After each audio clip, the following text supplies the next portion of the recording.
উচ্চ আদালতের নির্দেশনা অমান্য করে ও উপজেলা প্রশাসনকে ম্যানেজ করে পুকুর কাটার অভিযোগ উঠেছে আওয়ামী লীগ নেতা গোলাম মোহাম্মদ ফিটুর বিরুদ্ধে। সরেজমিনে গিয়ে দেখা যায়, চাঁপাইনবাবগঞ্জের গোমস্তাপুর উপজেলার বোয়ালিয়া ইউনিয়নের আলমপুর মৌজার বেলগাছি নামক স্থানে ৩ ফসলি জমিতে পুকুর খনন করছেন আওয়ামী লীগ নেতা গোলাম মোহাম্মদ ফিন্টু। সেখানে দলবল নিয়ে অবস্থান করছে তার পেটোয়া বাহিনী। এ বিষয়ে গোলাম মোহাম্মদ ফিটু বলেন, আমি ও বোয়ালিয়া ইউনিয়ন পরিষদের চেয়ারম্যান সামিউল ইসলাম শ্যামল ইউএনও স্যারের সাথে কথা বলেছি, তিনি আমাদের পুকুর কাটার অনুমতি দিয়েছেন।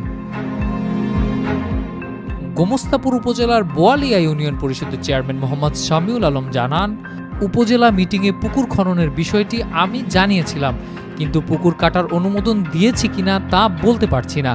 বিস্তারিত জানার থাকলে অফিসে এসে কথা বলবেন বলে ফোন কেটে দেন তিনি। এদিকে গোমস্তাপুর উপজেলা নির্বাহী কর্মকর্তা নিশাত আঞ্জুম অনন্যার মোবাইল ফোনে একাধিকবার কল দিলেও তাকে পাওয়া যায়নি।